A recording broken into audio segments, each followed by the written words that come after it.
guys that very familiar with, recruited the Palmer kid out of high school, so remember him well, and they're a team that has very versatility, plays guys at different spots, and a little 1-3-1 zone in addition to the man, and a little 2-3 zone. So we'll see pretty much everything defensively.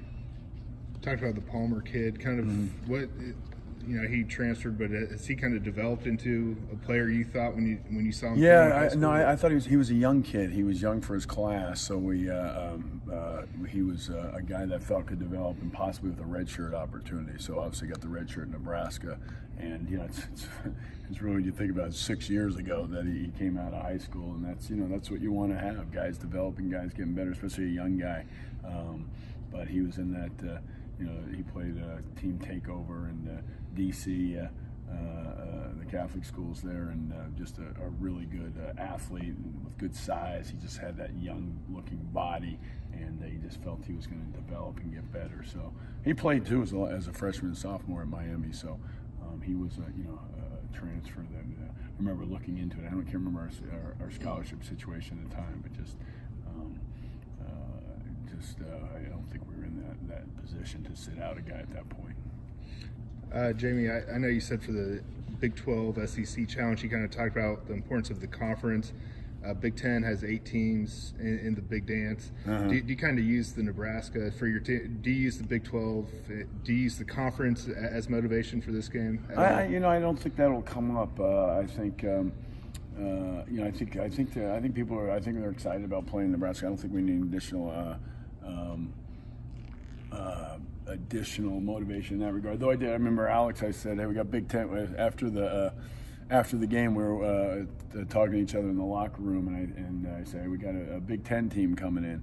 And still, at times, I have trouble saying that Nebraska is a Big Ten team, but a Big Ten team. And Alex said, I don't think I've ever played against a Big Ten team. So, I don't know if that's quite accurate, but it's a good opportunity as far as league and in that regard. But I don't know that we need extra motivation. But we did recognize that it's a Big Ten team, and obviously with our challenges against the SEC and the Big East, and we tend to go out west in some of the events we've done. More often than not, you may not get a Big Ten team in what we've played in. There's all sorts of speculation surrounding their coaching situation. Does that present a wild card dimension? Yeah, I don't know about us. I mean, I don't think it affects us any. I know probably with their program maybe to some degree, but I couldn't speak to that. But I mean, I tell you, with kids and today and with playing in all these games with AAU and high school, and generally most of these kids have gone to different high schools throughout their career, and they played in different AAU programs each weekend. Different. We always ask, how's this guy? A player, getting hurt, or a player sitting out, whatever it may be. I mean, it's normal day at the job for kids, for players. I mean, they're coming and going. For most of these kids is how they are brought up and how they play, and it's part of it's part of high school really, and AAU. So it's a common thing in all of sports, and probably more so in basketball. So coming and going coaches and playing for different guys one week to the next, pretty normal thing. So I don't, that's different than what you're asking about, but I'm just saying that the players are used to changes.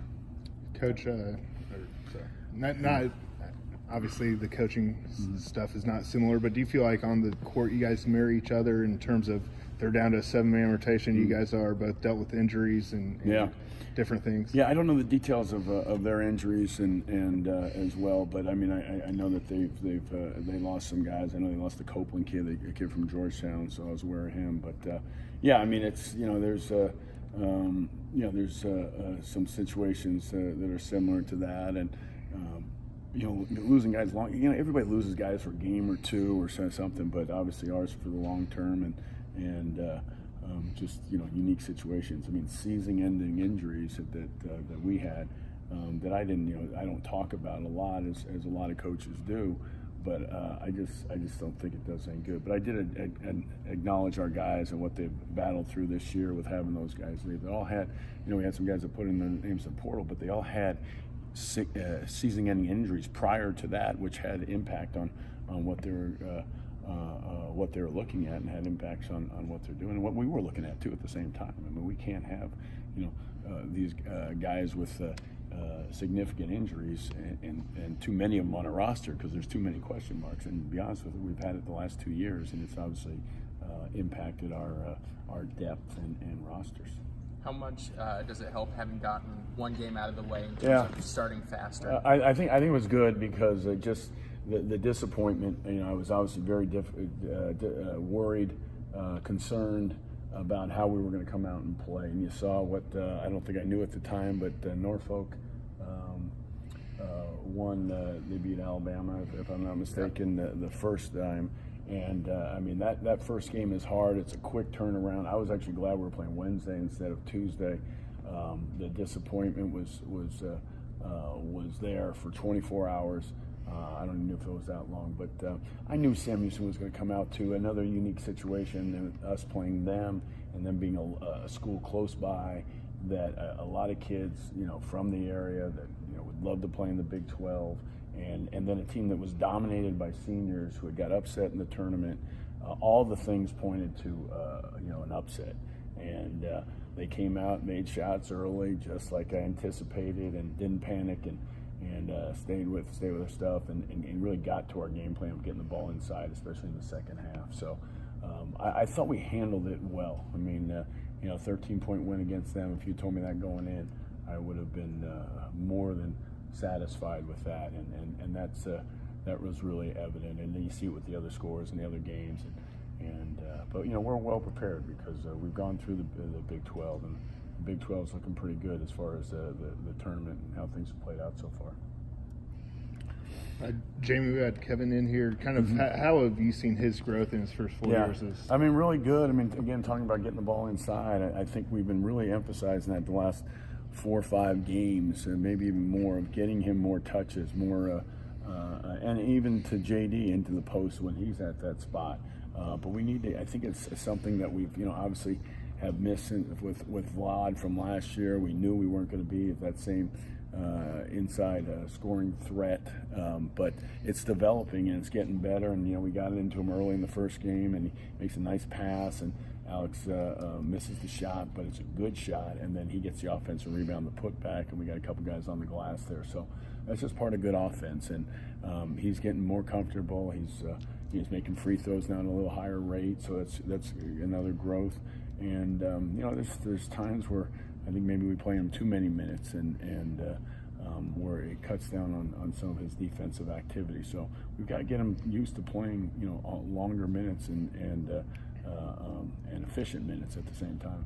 Well, so you feel like, I'm sorry, this NIT is a springboard again for next season? Well, I mean, it's for the seniors, but I think it's for this group, because they've gone through a lot, and to begin playing with the 7 guys, and again, I haven't talked about a lot, but I'm starting to talk about this week. They've accomplished a lot given the situation, and really played themselves into the NCAA tournament, but were left out for reasons still unknown. But it certainly is something that I want to recognize what these guys have done. So I think it's more about that, and I think. But it was good to see Kendrick and RJ, who are obviously going to be significant guys going forward. It was good to see them play so well and make big contributions in that last game. Kind of going off that, Kendrick and Kevin and Desmond, so it's a year left. I mean, you feel like this is a good core going into next year? Yeah, we're going to have to, we got recruits. We're going to have to sign some other guys. I think everybody's in that position, and everybody wants scholarships now in today's world. You want to have scholarships in the spring. Last year we didn't really have any scholarships in the spring, and so you look forward to picking up guys. But yeah, it's generally going to be the guys that are the returning guys and have gotten the most experience, and certainly in those guys, you have 4 guys that played significant minutes. Anything else? Yes, good.